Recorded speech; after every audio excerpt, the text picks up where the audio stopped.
এ কিশোর যুবক ছেলে, প্রিয় ভাই আমার, বন্ধু আমার, রাতের অন্ধকারে কিংবা দিনের আলোতে, একাকী কিংবা গোপনে তুমি যে মোবাইলে উলঙ্গ ছবি দেখো, নারী দেখো, জেনা ব্যভিচারের দৃশ্য দেখো, হারাম ছবি দেখো, দোস্ত আমার, মা দেখে না, বাবা দেখে না, এলাকাবাসীর কেউ জানে না, কিন্তু নাফরমান মনে রাখো তোমার মালিক দেখে। যে তোমাকে চোখ দিছে তিনি দেখে, যে তোমারে ব্রেন দিছে তিনি দেখে, যে তোমারে হৃদয়ের স্পন্দন অক্সিজেন দিছে, যে তোমার নিঃশ্বাস নেওয়ার ক্ষমতা দিছে তিনি কিন্তু দেখে, তিনি দেখে। এই জন্য আল্লাহ তাআলা যেন ডাক দিয়ে বলে, বান্দা আমি কিন্তু দেখি, আমি আছি বান্দা, আমি ঘুমাই নাই। রাতের 2টায় পুরা মহল্লা ঘুমাইছে, আমি মালিক ঘুমাই নাই, আমি আছি বান্দা, আমি দেখতেছি বান্দা। আফসুস ওই ছেলেদের উপরে, আফসুস মুসলমানের ওই সন্তানের উপরে, যা লম্বা সময় পার হয়ে যায় অথচ তার রবের কথা মনে পড়ে না, মালিকের কথা মনে। বদনসিব ওই মা বাপ যারা তাদের 60 বছরের জীবনে, 50 বছরের জীবনে চোখের সামনে দেখে গেল যে তার ছেলে এক ওয়াক্ত নামাজ পড়ে না। আফসোস, আফসোস ওই বাপ। ব্যর্থ তোমার জীবন বাপ, তোমার বিদেশও ব্যর্থ, তোমার দেশও ব্যর্থ, তোমার বিল্ডিংও ব্যর্থ, তোমার কামাই রোজগারিও ব্যর্থ। তোমার চোখের সামনে তুমি বাপ বাইচা থাকতে তোমার নাফরমান সন্তান 18 বছর 20 বছরে, এই নাফরমান একদিনও ফজরের নামাজ জামাতে পড়ে না। ফজরের নামাজের ওয়াক্ত হয় কখন এই জানোয়ার এটাও জানে না। ব্যর্থই বাপ, ব্যর্থই সন্তান। বাপ ফালতু, ফুতো ফালতু, দুইটাই ফালতু। এই বাপও স্বার্থপর, এই নাফরমান বাপেরও বুঝছে যে তাও এবারও বুঝছে জি ফুত লইয়া জীবন মানে হলো ভাতের থালা, ভাতের থালা, ভাত, ভাত কতটি খাও আর ঘুম যাও আর পেশাব পায়খানা খালাস। আর নয়তো একজন বাবার যুদ্ধ করার কথা যে আমি হয় বাঁচবো নয়তো মরে যাব, আমার সন্তান সেজদা ছাড়া, মুসলমানের বাচ্চা আমার থাকতে পারবে না। তুমি মিয়া কিসের বাপ মিয়া, ফালতু লোক মিয়া। হেতে হনে না কইছি, হনে না তে হেতে বিদেশ পাঠান কিনতেন। হ্যাঁ আমগরে শিখান, আমনের ছেলে আমনের সামনে একটা সেজদা দেয় না, এত বড় জানোয়ারের বিদেশ পাঠাইছেন কিনতেন। আমনে না 12 লাখ টাকা লইলেন, আপনি সুদে টাকা নিলেন, কিস্তিতে টাকা নিলেন, আপনি বোঝেন না। হ্যাঁ আমরা বুঝি না, আমরা চিরা খাই, দুপুরে যদি ভাত খাইলাম। কি বলেন? আপনি যদি দুনিয়া লুভি না হইতেন আপনি তো আগে এটা বুঝাপড়া করে নিতেন।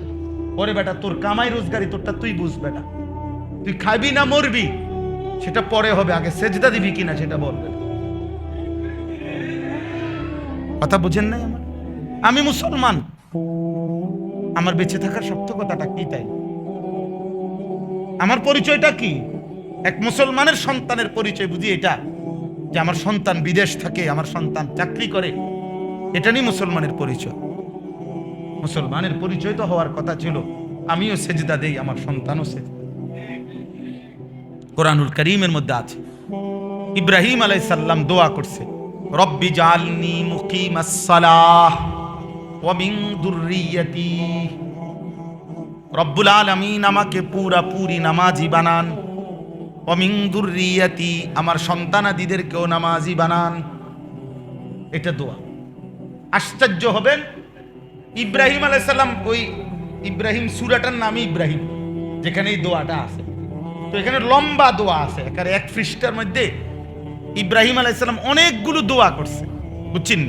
কিন্তু এই কথাটা যখন বলছে যে আল্লাহ আমাকে নামাজি বানান এবং আমার সন্তানাদিদেরকেও নামাজি বানান, এই কথাটা বলার সময় উনি একটা আশ্চর্য কথা বলছে। বলছি কি? রব্বানা ওয়া তাকাব্বাল দুআ। উনি কথাটা এইভাবে বলছে যেন আল্লাহকে, যে আল্লাহ আমার আরো কথা আছে, দোয়া আরো আছে, এটি কমু, তবে এইটা এখনই কবুল করে না। হেডি পরে এইগুলা দোয়া হইলে হইব, না হইলে নাই।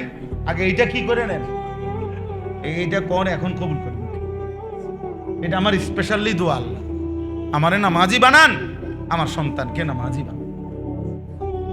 কি বাপ, এটা মুমিনের জীবনের প্রথম দোয়া। কোরআনুল কারীমের মধ্যে আছে, ওই সূরাতেই আছে, আপনারা সবাই জানেন এটা। ইব্রাহিম আলাইহিস সালাম আল্লাহর হুকুমেই হাজেরা এবং ইসমাইল স্ত্রী এবং ছেলেকে কাবা ঘরের কাছে সম্পূর্ণ মরুভূমিতে, একটা গাছ নাই, এক ফোঁটা পানি নাই, একজন মানুষ নাই, খাবারের কোনো ব্যবস্থা নাই, এরকম সম্পূর্ণ ঘাস লতা পাতা পানি তরুলতা বিহীন জনমানব শূন্য দুধু মরুভূমিতে সম্পূর্ণ স্ত্রী এবং সন্তানকে, শুধু এই দুইজন মানুষকে রেখে গেছে আল্লাহর হুকুমে। রাখছে কিনা বলে? এই রাইখা যখন উনি সরে গেছে, স্ত্রী সন্তান থেকে একটু দূরে আসছে, কোরআন শরীফে আছে ইব্রাহিম আলাইহিস সালাম তিনি আল্লাহ তাআলার কাছে তখন একটা দোয়া করছে। কি দোয়া করছে? স্ত্রী সন্তানের জন্য ওই কঠিন মুহূর্তে। এটা এখন গল্প শোনা আর বাস্তবতা অনেক ভিন্ন। কোরআনুল কারীমের একটা আয়াত আছে যেখানে আল্লাহ নিজে বলছেন যে আমি আল্লাহ তোমাদেরকে ওয়াজ করতেছি। এই কথাটা কে বলছে? আল্লাহ নিজে বলছেন, ইয়াইযুকুম লাআল্লাকুম তাযাক্কারুন। আল্লাহ বলেন আমি ওয়াজ করতেছি তোমাদেরকে, মানে এটা আল্লাহ পাকের সরাসরি ওয়াজ বান্দার প্রতি। আল্লাহ বলেন আমি তোমাদেরকে ওয়াজ করতেছি যেন তোমরা আমি আল্লাহর ওয়াজ থেকে উপদেশ গ্রহণ করতে পারো। লাআল্লাকুম তাযাক্কারুন। আল্লাহ এই যে ওয়াজ করলেন, যে এই একটা আয়াতে 6টা বিষয়ের ওয়াজ করছেন। আল্লাহ বলেন আমি তোমাদেরকে 6টি বিষয়ের ওয়াজ করতেছি আমি আল্লাহ নিজে। এই 6টি ওয়াজ হলো 3টি বিষয় করতে বলছেন, 3টি বিষয় ছাড়তে বলছেন। এই 3টা আদেশ করছে, 3টা নিষেধ করছে করে এরপরে আল্লাহ বলছে এগুলো আমি ওয়াজ করলাম। যে 3টা বিষয় আল্লাহ তাআলা করতে আদেশ করছেন সেটা হলো ইন্নাল্লাহা ইয়া'মুরু বিল আদলি ওয়াল ইহসান ওয়া ইতা'i যিল কুরবা। আল্লাহ বলেন আমি তোমাদেরকে 3টি বিষয়ের আদেশ করছি, ওয়াজ করছি করার জন্য।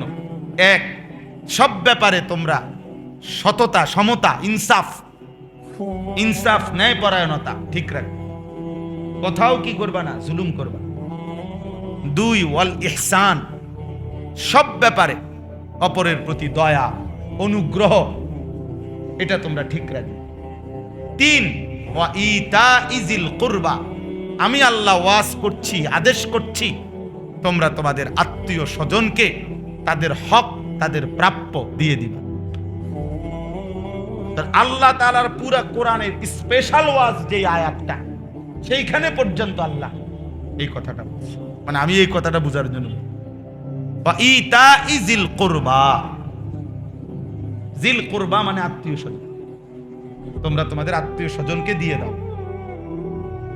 তাকে দাও, এটা আমি আল্লাহ স্পেশাল ওয়াজ করলাম।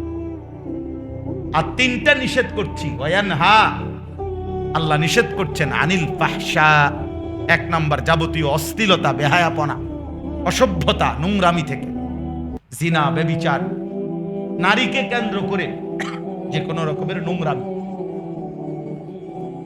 ওয়াল মুনকার, এবং সমস্ত গুনাহ থেকে নিষেধ করছি। ওয়াল বাগই, এবং সীমা লঙ্ঘন, জুলুম, এর থেকে নিষেধ করছি। ইয়াইযুকুম, আমি আল্লাহ তোমাদেরকে ওয়াজ করলাম, লাআল্লাকুম তাযাক্কারুন, যেন তোমরা উপদেশ গ্রহণ করতে পারো। তাহলে আত্মীয় স্বজনের প্রতি উত্তম দেওয়া, তাদের হক আদায় করা, তাদের সাথে সদ্ব্যবহার করা, এটা আল্লাহ তাআলার স্পেশাল ওয়াজ। বিশেষ কি? বিশেষ ওয়াজ। আপনারা যারা নিয়মিত মনোযোগ দিয়া জুমার নামাজের খুতবা শোনেন, দেখবেন জুমার নামাজের খুতবা মনোযোগ দিয়া শুনলে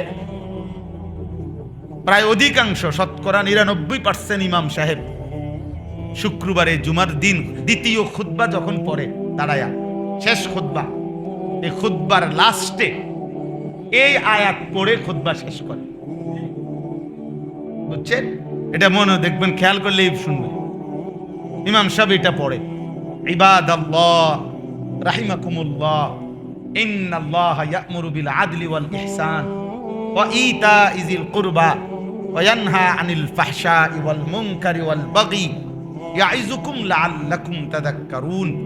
এরপরে কয় ফাযকুরুনি আযকুরুকুম ওয়াশকুরুলি ওয়ালা তাকফুরুন। এটা কইলেই মুসল্লি লরে সেরা ওঠে, বুঝে যে খুতবা কি হয়ে গেছে, শেষ হয়ে গেছে। ঠিক না? এটা বুঝলে সব। তাইলে এর অর্থ কি? অর্থ হইল খতিব সাহেব, ইমাম সাহেব এটা বুঝাইতে চায় যে মুসল্লিদেরকে, যে শোনেন আল্লাহর বান্দারা, আমি যাই কইছি না কইছি এ শেষ করলাম আল্লাহ তাআলার স্পেশাল এই ওয়াজ দিয়ে। বুঝছেন কিনা? এই জন্য আল্লাহ তাআলার এই বিশেষ ওয়াজের মধ্যে আত্মীয় স্বজনের সহিত উত্তম আচরণ, এই কথাটা আছে। তাহলে আমি কোত্থেকে কই আসলাম?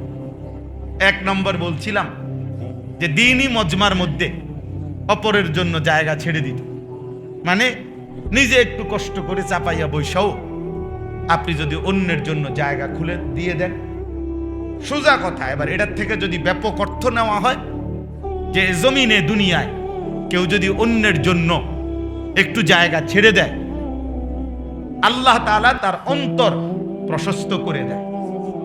আর অন্তর প্রশস্ত করে দেয় মানে কি? মানে হলো আল্লাহ তাআলা তার অন্তরে একটি আলো জ্বালিয়ে দেয়, যেই আলোর বরকতে জান্নাত পর্যন্ত রাস্তা তার জন্য সহজ হয়ে যায়। ফলে সে ওই আলোর পথ ধরে ধরে, ওই আলো দেখতে দেখতে সে জান্নাতের পথে চলতে থাকে, একদিন জান্নাতের অন্তর্ভুক্ত হয়ে যায়। এই জন্য ইনশাআল্লাহ এই ফিকির, এই মানসিকতা দরকার। এটা আখলাক, এটা একটা সুন্দর চরিত্র মুমিনের, যে দুনিয়া ছেড়ে দেন। কিছুটা দুনিয়া ছেড়ে দিলে কিচ্ছু হয় না, স্বার্থপর এই দুনিয়া ধরে রাখলে তেমন কিছু হয় না, হয় না। আমাদের সমাজের অসংখ্য বোকা মানুষ এক বিগত 1 শতক 2 শতক জমি অন্যায়ভাবে জোর জবরদস্তি অথবা কৌশল করে, হয়তো এই লোকটা আজকে ক্ষমতা ছিল না দেখা আমনে নিছেন গা, অথবা হে দলিল পত্র বুঝে নাই দেখা আমনে কৌশল করে বাটপারি করলেন আর কি। আর নাই তো আমনে টাকা খাওয়াইয়া মেল মিটিং দেন দরবারে, সর্দার মাতব্বরের পয়সা খাওয়াইয়া আমনে চালাকি করলেন, আরে মানুষের বুঝালেন, আর আমি 10 জনের দেখাইয়া ঠিক মতো লইছি, কিন্তু আমনের দিলে জানেন আপনি যে এটা আসলে মিথ্যা বাটপারি। তা আপনি সর্দাররে ফাঁকি দিলেন, মাতব্বররে ফাঁকি দিলেন, পুরা গ্রামবাসীকে ফাঁকি দিলেন, আর শাজিমের মালিককে ফাঁকি দিবেন কেমনে? তিনি দেখেন নাই? কথা বলেন না কেন? তো উনাকে ফাঁকি দিবেন কিভাবে? আলাম ইয়ালাম বিআন্নাল্লাহা ইয়ারা। কোরআনুল কারীমের মধ্যে আছে, আল্লাহ বলে, বান্দা তুমি কি জানতে না যে বিআন্নাল্লাহা ইয়ারা, নিশ্চয়ই আল্লাহ সর্বক্ষণ দেখতে থাকে। আল্লাহ দেখে কখন? বলেন কতক্ষণ? আল্লাহ তাআলা 24 ঘন্টাই দেখতে থাকে। আল্লাযী ইয়ারাকা হিনা তাকুম ওয়া তাকাল্লুবাকা ফিস সাজিদিন। আল্লাহ তাআলা বলেন, হে নবী, আপনি যখন নামাজে দাঁড়ান, আমি সরাসরি আমি আল্লাহ আমার কুদরতি চোখে আপনার দিকে তাকায় থাকি। ওয়া তাকাল্লুবাকা ফিস সাজিদিন, আপনি যখন আমার নামাজি বান্দাদের সাথে রুকু করেন, সেজদা করেন, আমি আল্লাহ পুরি আপনার দিকে তাকিয়ে থাকি। হ্যাঁ, আল্লাহ তাকায় থাকে বান্দার দিকে তাকায় থাকে। লা তাখুযুহু সিনাতুন ওয়ালা নাওম।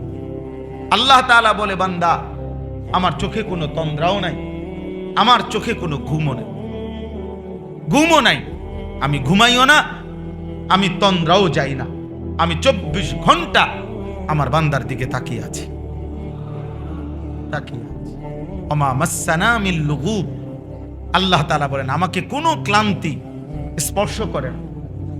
লা ইয়াদিল্লু রাব্বি ওয়ালা ইয়ানসা। আল্লাহ বলেন, আমি পথ হারাই না, আমি কারো কথা ভুলেও যাই না, আমি কখনোই ভুল পথে চলি না, আমি আমার কোনো মাখলুকের কথা 1 সেকেন্ডের জন্য ভুলে যাই না।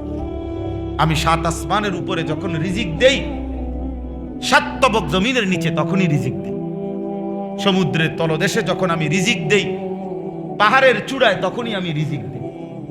মায়ের পেটে আমি যখন বাচ্চার রেডি করি, তৈরি করি, তো কোটি কোটি জন্তু জানোয়ারের পেটেও আমি ঠিক ওই মুহূর্তেই অসংখ্য প্রাণী তৈরি করি।